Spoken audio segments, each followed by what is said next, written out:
Magandang tanghali po sa lahat. Luzon, Visayas, Mindanao. Tayo nagbabalik dito sa aking YouTube channel, Samuel Soriano TV 29 po, para pag-usapan na naman ang isang coins nandiyan sa ating harapan po.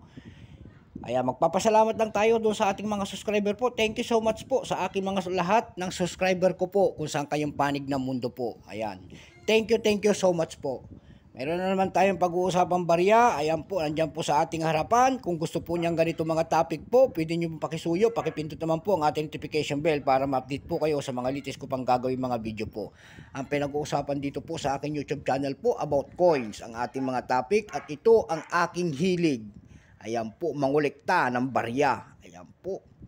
Isa ho tayong vlogger at kolektor. Ayan po, kung sinasabi nila na tayo peke, nasa kanila na yon. Ayan po, may anong ko lang po kayo kasi may darating tayong deliver po na about coins. Yan po ay mapagkita dito sa aking YouTube channel pag dumating po. Thank you so much po. Ang pag-uusapan po natin ngayon ay ang pera ulit ni Francisco Baltasar. Makikita nyo po ang isang lalaki po, andyan po ang kanyang imahe. Ayan po. Nakatingin po, nakaharap po sa kanang bahagi. Ayan po. Siya po ay si Marcelo H. Del Pilar. Ay hindi po pala si Marcelo H. Del Pilar yan. Siya po ay si Francisco Baltasar. Ayan po. Nakasulat na pala dyan, Baltasar. Ayan po. Sorry po, tao lamang. Ayan po. Ayan. Doon sa kanyang baba, nakalagay po ang 10 centimos po. At doon naman po, malapit sa kanyang nakalagay po ang kanyang pangalan. Siya po ay si Francisco Baltasar. Pagkatalikod po natin, yan po ay ang ayan po, 1949 po, pagtatag ng ating Bangko Sentral. Ayan po, 1980, paglabas naman po ng ating barya. Makikita nyo po ang isang lalaking imahe dyan na handang makipagdigma. Ayan po, at nakapalob dyan ang bagong lipunan series. Ayan po. Ito 1980 po ay tatlong klaseng ginawa. Ayan po, papaliwanag natin. Tatlong klase po ang ginawa ng Bangko Sentral. Ayan po.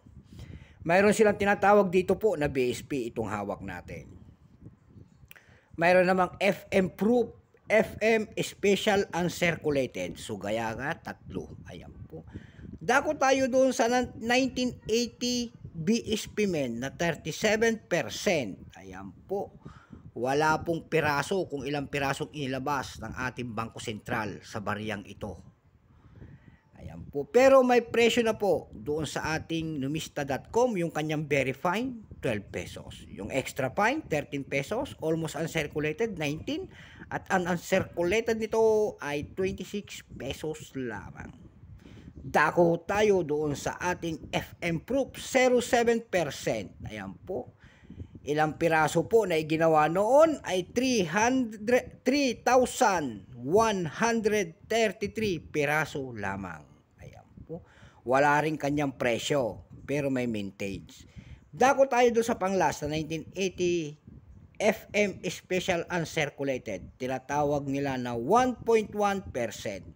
10,000 piraso ang ginawa sa bariyang iyon.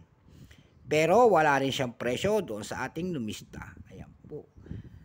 Kaya tayo'y nagagahagilap ng kanilang mga presyo at doon tayo nakakita ng presyo sa numista.com po. Nakikita na tayo nagbebenta doon ng $3.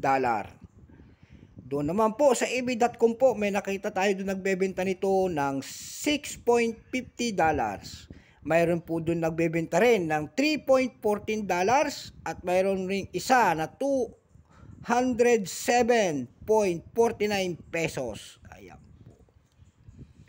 Doon naman po sa ating Carousel PH po, ang binibenta niya na 1980 po, error coins, piniresyohan niya ng 800 pesos per piece. Ayan. Ayan, naliwanagan sana tayo sa kanyang price. Ayan po, so hanggang dito na lang ulit ang aking vlog sa aking pagbabalik po. Magandang tanghali po sa lahat ng ating kolektor kung saan kayong panig ng mundo po. Uulitin ko ulit, thank you so much po sa aking subscriber. Kung saan kayong panig ng mundo rin po. Thank you so much. God bless po sa inyong lahat. Bye-bye.